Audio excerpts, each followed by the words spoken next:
नमस्कार दोस्तों, स्वागत है आप सबों का सीएस पब्लिक स्कूल के नए वीडियो में। आज हम लोग ग्रामर सीरीज के तीसरे वीडियो को पढ़ रहे हैं। इसमें आज हम लोग पढ़ेंगे क्या पर्सन या पुरुष के बारे में। तो देखते हैं पर्सन और पुरुष क्या होता है, यहीं से हमारा अध्ययन शुरू होगा। चलिए बने रहिए हमारे साथ। पर्सन या पुरुष का मतलब होता है, चूंकि हम जानते हैं जब भी हमारे चारों तरफ किसी भी प्रकार के कोई काम होते हैं, ठीक, और इस काम को करने वाला जो व्यक्ति होता है वह पुरुष या पर्सन कहलाता है। इस स्थिति में जब भी आप किसी वाक्य को आदि को जब बनाएंगे तो आपको हमेशा ही सब्जेक्ट की आवश्यकता पड़ेगी। सब्जेक्ट या कर्ता, ये आपको सब्जेक्ट या कर्ता चाहिए। और ये सब्जेक्ट या कर्ता बनता है क्या क्या सब, बने रहिए। इसमें आपको बहुत कुछ जानने का मौका मिलेगा और बहुत कुछ आप सीखेंगे भी। चलिए, पर्सन क्या होता है, जो किसी काम को करता है और वह करने के समय वह किस स्थिति में रहकर करता है, इसके अनुसार उसका पर्सन या पुरुष बनता है। यह मूल रूप से तीन प्रकार के होते हैं। इसको आप प्रथम पुरुष कह सकते हैं, इसको मध्यम पुरुष कहते हैं और इसको अन्य पुरुष कहते हैं। क्योंकि हम लोग यहाँ अंग्रेजी पढ़ने का विशेष जोड़ है, इसे हम अंग्रेजी में पढ़ेंगे। ये होता है first person, second person and third person. अब ये फर्स्ट, सेकेंड और थर्ड पर्सन होता है क्या, सो देखिए। जब भी हम लोग किसी अंग्रेजी में कोई बात आदि करते हैं तो इसमें तीन स्थितियां उत्पन्न होती है। सबसे पहले ये फर्स्ट पर्सन जो होता है, यह होता है कौन, स्पीकर, SPEAKER, स्पीकर। इसका मतलब होता है कहने वाला। ये सेकेंड पर्सन जो होता है ये होता है लिसनर, LISTNER, लिसनर।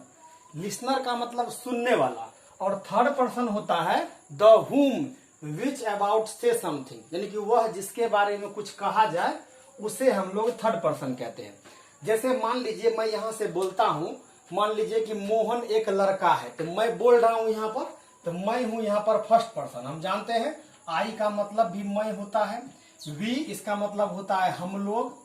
तो क्या होता है, मगर अभी क्या होता है, ये सब पर्सन में अगर मान लीजिए मैं अकेला बोलता हूं तो इसका मतलब मैं अकेले हूं, इसलिए मैं क्या हूं, इस स्थिति में सिंगुलर हूं। इसी चीज को मान लीजिए कि मैं अकेले ना बोल करके बहुत सारे अगर साथ में बोलते हूं तब यह हो जाएगा हम लोग। जैसे मान लीजिए मैं बोलता हूं यह कलम है, तो मैं बोलता हूं ऐसे, इसी को मान लीजिए हम सभी लोग मिलते हैं कि बोलते हैं कि यह कलम है, तब कहने वाला हम लोग हो जाएगा। और जो सुनेगा वो सुनने वाला सेकेंड पर्सन होता है। और यहाँ क्या देखते हैं, यहाँ सिंगुलर और प्लुरल में अंतर है। यहाँ पर देखते हैं क्या कि सिंगुलर में आई है और प्लुरल में वी, लेकिन सेकंड पर्सन का सिंगुलर और प्लुरल दोनों यू ही होता है। देखिए ये दोनों यू है। ऐसा क्यों होता है, क्योंकि मान लीजिएगा अगर आप बोलने वाले हैं, आपके सामने कुछ अगर बच्चे बैठे हुए हैं या फिर कोई अन्य व्यक्ति बैठे हुए हैं, इस स्थिति में आप उसे कह सकते हैं, अगर एक हो तो तुम सुनते हो या फिर तुम सुन रहे हो, या फिर एक से अधिक के लिए भी हम कह सकते हैं कि आप या तुम समझते हैं या आप समझ रहे हो। यानी कहने का मतलब ये कि एक के लिए और एक से अधिक के लिए भी हम तुम का प्रयोग कर सकते हैं, यू का प्रयोग कर सकते हैं। इसलिए सेकंड पर्सन का सिंगुलर और प्लुरल दोनों यू होता है। अब बढ़ते हैं थर्ड पर्सन पर। अब जानते हैं प्रत्येक पर्सन में सिंगुलर प्लुरल होगा। जैसे मैं फर्स्ट पर्सन का singular number I, plural number we, second person का सिंगुलर और प्लुरल दोनों यू। अब आते हैं थर्ड पर्सन पर, इसमें भी होगा सिंगुलर और प्लुरल। तो थर्ड पर्सन में क्या आता है, मूल रूप से आप क्या ध्यान रखेंगे, जितने भी जिसके बारे में कुछ कहा जाए वह थर्ड पर्सन होगा ही। इसमें आप ध्यान रखेंगे जो भी नाम आता है सभी के सभी नाम थर्ड पर्सन में होते हैं। जैसे नाम के स्थान पर हमने एक राम भी देखिए, आपकी सुविधाओं के लिए हमने यहाँ पर लिख दिया राम।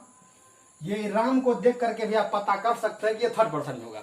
अब इस स्थिति में नाम पर अगर चर्चा के, तो नाम क्या होता है भाई, तो हमारे चारों तरफ की जितनी भी वस्तुएं देखते हैं सबको हम लोग नाम कहते हैं। तो कई बार हम लोग बार बार जब किसी वाक्य के बारे में बोलते हैं, किसी अमुक व्यक्ति स्थान आदि के बारे में बोलते हैं, तो हम लोग बार बार नाम का प्रयोग नहीं करते हैं।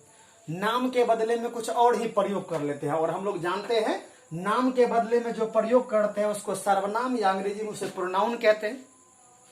मैं आप लोगों के लिए प्रोनाउन का एक सेपरेट वीडियो दूंगा, अभी फिलहाल इसको पढ़िए। ये नाउन होता है। अब क्या होता है, नाम के बदले में, अब नाम जो हो सकता है, जब नाम के बदले में अगर दूसरे शब्द लेते हैं तो पुरुष के लिए जानते हैं हम लोग ही लेते हैं, ही में वह पुरुष। SHEC में वह स्त्री, महिला के लिए स्त्री लेते हैं, ठीक। IT इट, ये इट का मतलब यह होता है, यह छोटे जानवरों के लिए और निर्जीव पदार्थों के लिए इट का प्रयोग करते हैं। दिस का प्रयोग आप सब के लिए कर सकते हैं। जानवर के लिए भी कर सकते हैं, छोटे जानवरों के लिए, बड़े जानवरों के लिए, निर्जीव पदार्थ के लिए, जिसके चाहे साथ सब कर सकते हैं। दैट ये क्या होता है, ये सिंगुलर के लिए आएगा, वस्तु एक होगा तो नजदीक में होगा। जैसे मान लीजिए यह कलम यहाँ मेरे हाथ में है, मैं कहूंगा यह कलम है तो दिस इज ए पेन। यही कलम अगर हमसे दूर में हो तो दैट इज ए पेन, तो वह कलम है, दूर में हो जाएगा।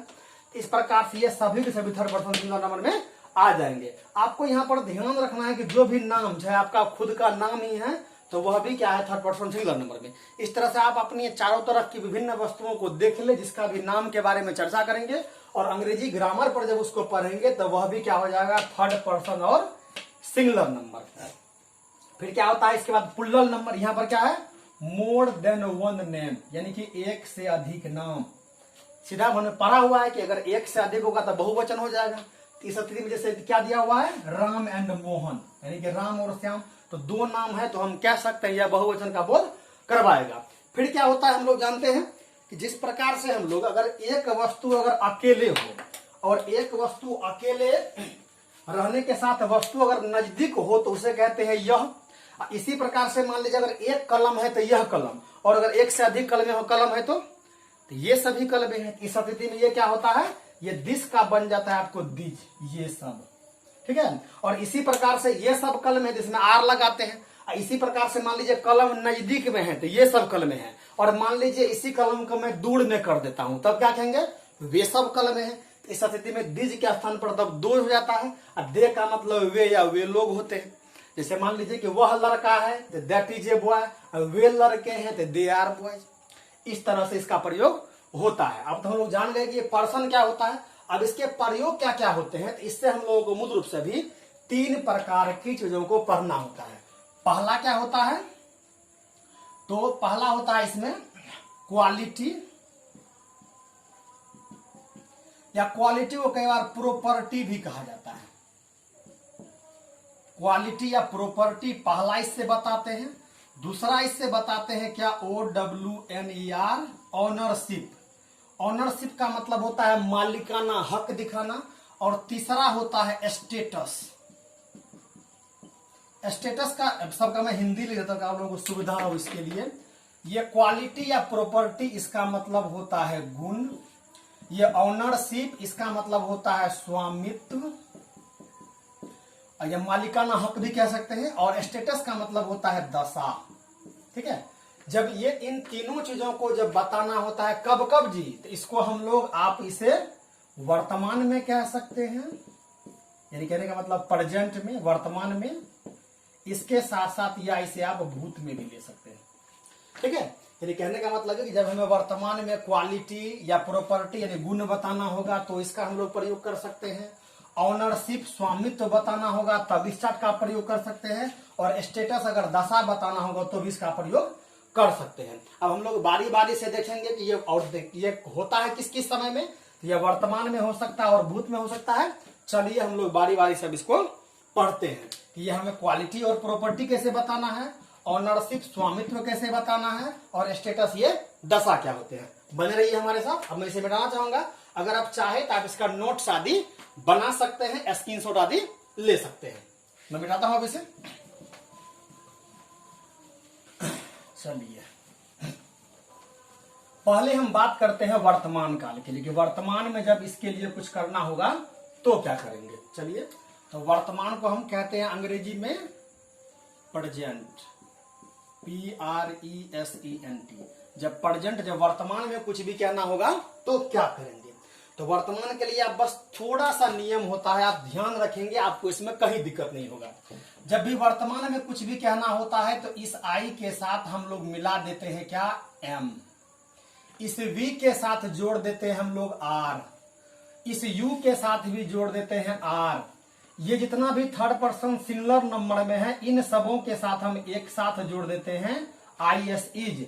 और इन सबों के साथ जो भी यहां दिया हुआ है इन सबों के साथ आपको जोड़ना होता है ARER। इतना लिख देने के साथ ही आप किसी भी प्रकार का इसमें क्या क्या प्रॉपर्टी या फिर क्वालिटी यानी गुण को आप बता सकते हैं। गुण के साथ साथ इससे आप स्टेटस जो पड़े हुए हैं दशा, यह भी आप बता सकते हैं। अब गुण क्या होता है कि कोई किसी भी व्यक्ति वस्तु स्थान आदि के बारे में अगर बात किया जाए उसके नाम के बाद उसमें कुछ भी लगा दिया जाए तो वह उसका गुण होता है किताबी भाषा में। जैसे कोई व्यक्ति मोटा है, पतला है, लंगड़ा है, लुल्हा है, बोका है, काना है, कुछ भी है, तो इस स्थिति में वो उसका गुण है। चाहे वह चोर है, चाहे वह बेईमान है, चाहे वह काला है, यह भी उसका गुण है। अब देखते हैं ये होता है कैसे कैसे। हम यहाँ पर कुछ कुछ अब गुण वाले शब्द लेते हैं। और स्टेटस दशा क्या होता है, तो मान लीजिए कोई व्यक्ति बच्चा है, कोई बूढ़ा है कोई नाटा है, कोई मोटा है, इससे उसकी दशा का पता चलता है। ठीक, इस स्थिति में दशा और ये गुण। अब देखते हैं कि दशा गुण क्या होता है। मैं सब मिटाता हूं। अब दशा गुण के लिए मैं कुछ कुछ शब्द लेता हूं यहाँ पर। आप उन शब्दों को रखेंगे बारी बारी से और आपका जो ये ट्रांसलेशन का काम है वह पूरा हो जाएगा। जैसे मान लीजिए मैं यहाँ पर कुछ कुछ शब्दों को रखता हूं। मान लीजिए STUPID, स्टूपिड, इसका मतलब होता है बदमाश। ठीक, इसी प्रकार से मान लीजिए मैं लेता हूं BLONT, बलंट, इसका मतलब होता है भोथरा। इसको आप कुछ समझाते हैं वह समझता ही नहीं, इसको भोथरा कहते हैं। मान लीजिए इसके बाद देते हैं इंटेलिजेंट, INTELLI, इंटेलिजेंट, इसका मतलब होता है तेज। इस तरह से अन्य भी शब्दों को आप मोटा, पतला, कुछ भी आप रख सकते हैं। आपका ये वाक्य बना हुआ है। अगर आप आई के साथ एम जोड़ करके स्टूपिड रख देंगे तो आई एम स्टूपिड, मैं बदमाश हूं। वी आर स्टूपिड, हम लोग बदमाश हैं। यू आर स्टूपिड, तुम बदमाश हो। नाम में दीजिए, मान लीजिए नाम में राम रख देते हैं। राम इज स्टूपिड, राम बदमाश है। ही इज स्टूपिड, वह बदमाश है। सी इज स्टूपिड, वह कोई लड़की है, वह बदमाश है। इसी प्रकार से मान लीजिए इट इज स्टूपिड, यह बदमाश है। This is stupid, that is stupid, इस तरह से। फिर इसके बाद और इसमें भी ले सकते हैं। मान लीजिए दे आर ब्लंट, वे भोथरे हैं। ध्यान रखना, यहाँ पर भोथरा का मतलब होता है क्या, जैसे कि कुछ लोग समझने में तेज होते हैं, उसका दिमाग स्लो काम करता है, इस अवस्था में से ब्लंट या भोथरा कहते हैं। यहाँ पर दिजार सबके साथ ऐसे लगा करके आप वाक्यों का निर्माण कर सकते हैं। इसे आपको ध्यान में रखना ही होगा। अगर आप चाहते हैं अंग्रेजी में बढ़िया हो, फ्रिक्वेंटली इंग्लिश बोल पाए, उसे समझ पाए, तो आपको इन चीजों की जानकारी फर्स्ट पर्सन, सेकंड पर्सन और थर्ड पर्सन की जानकारी आपको अवश्य होनी चाहिए। बस इसमें ध्यान क्या रखना है कि बोलने वाला फर्स्ट पर्सन, सुनने वाला सेकंड पर्सन और जिसके बारे में कहा जाएगा थर्ड पर्सन। इस तरह से अब दिमाग लगाना है। अगर अकेले कहिएगा तो आई, सब मिल कहेगा तो वी, हम लोग, कोई एक व्यक्ति कहेगा तो वह यू, इस तरह से आगे बढ़ते हैं। ये वर्तमान काल के लिए हो गया। अब ये हुआ वर्तमान काल में हम लोग क्या बताए इसके द्वारा, गुण के बारे में। अब वर्तमान काल में जब हम लोग ऑनरशिप दर्शाते हैं, ऑनरशिप का मतलब कौन सी, मालिकाना हक, OWNERSHIP, ऑनरशिप, मालिकाना हक। तो इस स्थिति में क्या करते हैं, इसमें आई के साथ तब लगा देते हैं हैव। यहां पर एम मैं रहने देता हूं, यहां लिखता हूं हैव। इस वी के साथ भी आएगा हैव, इस यू के साथ भी आएगा हैव। ये राम, ही, सी, दिस, दैट, इन सभी के साथ एक साथ आ जाएगा हैज, और इन सभी के साथ भी आ जाएगा हैव। यानी कि अगर आप नियम की तरह इसको अगर याद रखें तो आप कह सकते हैं क्या कि थर्ड पर्सन सिंगुलर नंबर के साथ हैज आएगा और बाद बाकी सभी में हैव आएगा। इस चार्ट को ध्यान में रखने के साथ ही संसार का सभी नाउन प्रोनाउन जो भी है इससे बाहर नहीं जाता है और आपको वाक्य आदि बनाने में काफी आसानी हो जाएगी। अब देखिए इसमें होता है कैसे। अब मान लीजिए आपके पास कुछ है, जैसे मान लीजिए मेरे पास कलम है, आई हैव पेन, मैं कलम रखता हूं, आई हैव पेन। मुझे बुखार है, आई हैव फीवर। ठीक है, ये मुझे दिमाग है, आई हैव माइंड। मेरे पास दिमाग नहीं है, आई हैव नो माइंड। इस तरह से कुछ भी और हो सकता है। मान लीजिए हम लोगों के पास काम है, वी हैव वर्क। तुम्हारे पास दिमाग नहीं है, यू हैव नो माइंड। तुम्हारे पास काम नहीं है, यू हैव नो वर्क। ठीक है, तुम्हारे पास घर नहीं है, यू हैव नो हाउस। तुम्हारे पास भाई नहीं है, यू हैव नो ब्रदर। इस तरह से किसी भी चीज को हम लोग रख करके वाक्य बना सकते हैं। जब इसमें राम श्याम होगा तो इसमें हैज लगाएंगे। जैसे मान लीजिए मेरे पिताजी को 2 बच्चे हैं, माय फादर है 2 चिल्ड्रेन। मेरे पिताजी थर्ड पर्सन सिंगुलर नंबर नाम है वह। इसी प्रकार से अन्य नामों को लीजिए। मान लीजिए बिहार, मान लीजिए बिहार को 38 जिले हैं तो बिहार है 38 डिस्ट्रिक्ट। भारत में मान लीजिए 38 राज्य है तो इंडिया है 38 स्टेट। इस तरह से अन्य चीजों को भी आप कर सकते हैं। फिर इसमें अगर आएंगे तो दे में हैव लगा देना इसमें भी। इसमें जैसे मान लीजिए क्या कि उन लोगों के पास काम नहीं है, दे हैव नो वर्क। उन लोगों के पास समय नहीं है, दे हैव नो टाइम। उन लोगों को बुखार है, दे हैव फीवर। उन लोगों को दर्द है, दे हैव एच। इस तरह से कुछ भी आप लगा करके वाक्य बना सकते हैं। ठीक, अब इस तरह से आप अगर प्रैक्टिस करते रहेंगे तो ये आपको बनाना बहुत आसान हो जाएगा। ये वाकई में आसान है ही, हम लोग इसे अभी तक ठीक प्रकार से समझे नहीं है, इसीलिए हम लोगों को करने में ये दिक्कत और गलती हो जाता है। फिर आगे बढ़ते हैं। देख लिया हम लोगों ने क्या, आई में एम, तो यह गुण बताएगा। कुछ भी शब्द लेकर के I am fat, we are, इस तरह से। आई हैव, तो मेरे पास जब स्वामित्व दर्शाना होगा, ओनरशिप, तब ये काम करेंगे। फिर आगे बढ़ते हैं। फिर क्या होता है अब इसके बाद, ये वर्तमान काल में हम लोगों ने ये पढ़ लिया है। एम हैव वर्तमान काल में इसमें आएगा, आर हैव इसमें भी आर हैव देखते हैं, इज हैव ये। इसको अगर वाक्य बनाना चाहे आप लोग तो एक बार प्रैक्टिस करते हुए वाक्य आदि बनाइएगा, आपको बना पाइएगा, दिक्कत नहीं होगा आप लोगों को। फिर आगे बढ़ते हैं, तो वर्तमान काल के लिए। फिर आते हैं पास्ट में। पास्ट का मतलब क्या होता है, भूत। ठीक, तो भूत में क्या होता है, ये वास्तव में आप जो अभी जो इज या एम या आर के बारे में अभी आप लोगों ने पढ़ा, यह वास्तव में बी का रूप होता है। ठीक है, बी एक वर्ब होता है, इसका प्रेजेंट पार्टिसिपल ये बन जाता है, और इसका पास्ट पार्टिसिपल जो हो जाता है इज एम आर का, ये हो जाता है आपको वॉज और वेयर, वॉज और वेयर। ठीक है, इसके बाद आप जो देखते हैं हैज और ये हैव, बी हैज, ये हैव का पास्ट पार्टिकल हो जाता है आपको हैड। आप कह सकते हैं हैज और हैव दोनों का, हैज या हैव अगर होगा तो इसका पास्ट पार्टिकल क्या होता है, हैड, और इज एम आर का पास्ट पार्टिकल क्या होता है, वाज या वेयर। आप अगर इसको ध्यान में रखेंगे तो इसको तुरंत कर देंगे आप। अब मैं यहां से हटाता हूं, यहां पर पास्ट को सेटिंग करता हूं। अब जब भूतकाल में आपको अगर गुण बताना होगा तो आई में आप जोड़ेंगे क्या, वाज। आई के साथ आपको लगाना है वाज। और जब मान लीजिए आपको जब दशा बताना होगा, स्वामित्व बताना होगा, तो इसके लिए आप प्रयोग करेंगे हेड का। ठीक है, ठीक इसी प्रकार से इसमें भी वी के साथ आप लगाएंगे वेयर, और दशा अगर बताना होगा तो इसमें देंगे आप हेड।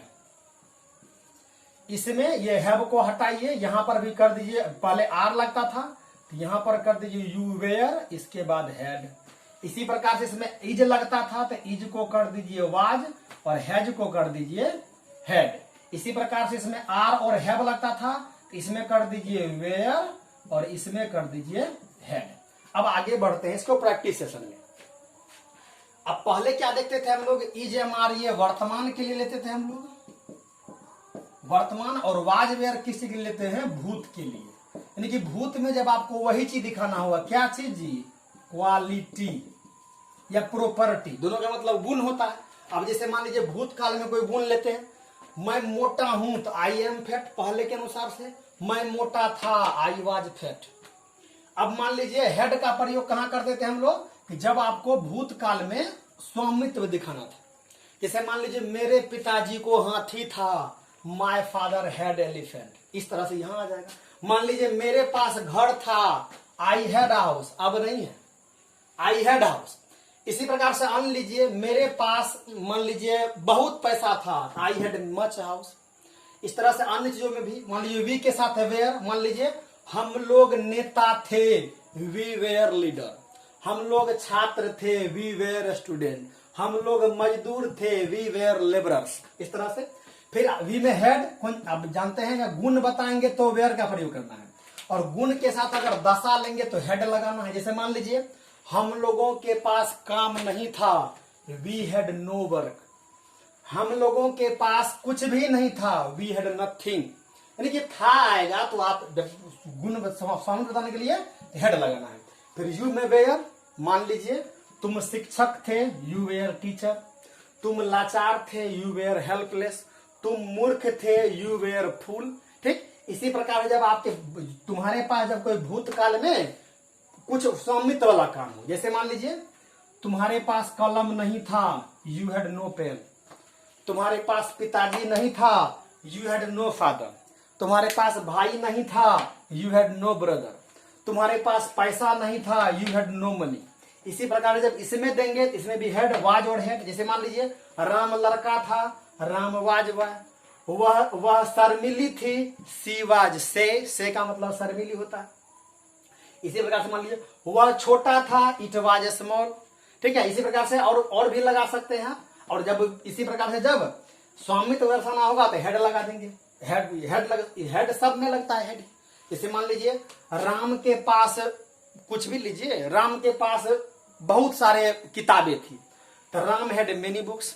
राम के पास बहुत सारे दोस्त थे, राम हैड मेनी फ्रेंड। यानी कि सब में इस तरह से हेड लग करके आप था का बोध करवा देंगे। फिर इसमें भी देखते हैं, जब एक से अधिक नाम होगा तो वेयर लेंगे और एक होगा तो वाज लेना है यहाँ पर। जैसे मान लीजिए राम मोटा था तो राम वाज फैट, और राम और श्याम मोटे थे तो Ram and Mohan were fat, वे दोनों मोटे थे। इसी प्रकार से जब इसमें स्वामित्व दर्शाएंगे, मान लीजिए उन लोगों के पास काम था तो दे हैड वर्क। ठीक है, इस तरह से अन्य कुछ भी होगा तो इन सबों का प्रयोग कर करके आप वाक्य को आसानी से बना पाएंगे। तो इस स्थिति में अगर देखा जाए तो अभी तक अगर हम लोग देखा जाए तो मूल रूप से किस किस चीज के बारे में पढ़े हैं हम लोग, तो अभी तक हम लोगों ने क्या पढ़ा, तो कह सकते हैं आप क्या इज, एम, आर के प्रयोग से हम लोगों ने वाकिफ हुआ। इसके बाद वर्तमान में ही हम लोग ये हैज हैव के बारे में पढ़ लिया, हैज और हैव के बारे में। फिर अगर भूत की काल की बात की जाए तो वाज और वेयर का प्रयोग कहाँ करना है इसके बारे में हम लोगों ने पढ़ लिया। फिर हेड का प्रयोग कहाँ करना है इसके बारे में पढ़ लिया। ठीक, अभी इन सभी वाक्यों में ये is, am, are, had, have, ये सभी का सभी ये अभी मेन वर्ब है। मेन वर्ब का यह अभी काम कर रहा है। ये वर्ब क्या होता है इसके बारे में मैं आप लोगों को सेपरेट वीडियो दूंगा। हेल्पिंग वर्ब के लिए, ऑक्सिलरी वर्ब के लिए, प्रिंसिप, इस तरह से और भी वर्ब के और भी प्रकार वगैरह होते हैं, ट्रांजिटिव होते हैं, इंट्रांजिटिव वर्ब होते हैं। इसके बारे में आप अलग से आप लोगों को बताऊंगा। अभी ध्यान रखना है क्या कि ये सभी वर्ब है, और इस अवस्था में इन सभी वाक्यों में अगर इन वर्बों को अगर पहले ला दिया जाए तो इस सब अवस्था में यह क्या बोध करवाएगा, और जब यह क्या बोध करवा जाएगा तब इससे जो भी वाक्य बनेगा वह सब का सब कहलाएगा क्या, यस नो क्वेश्चंस। ठीक है, यस नो क्वेश्चंस। जैसे पहले क्या देखा था, इसमें क्या लिए थे हम लोग, आई के साथ हम लोगों ने चार चीज का प्रयोग देखा। आई में कभी कभार एम लग जाता है, कभी कभार वाज लग जाता है, कभी हैज और कभी हैव और कभी हैड। ठीक, इस तरह से मान लीजिए मैं लड़का हूं, आई में बॉय, तो एम आई बॉय, क्या मैं लड़का हूं, करिए यहां पर एम आई बॉय, एम आई बॉय, क्या मैं लड़का हूं। तो इस अवस्था में इसका उत्तर आप सिर्फ हाँ नहीं में दे सकते हैं। एम आई बॉय, क्या मैं लड़का हूं, यस और नो। ठीक, इसी प्रकार से अन्य चीजों में यानी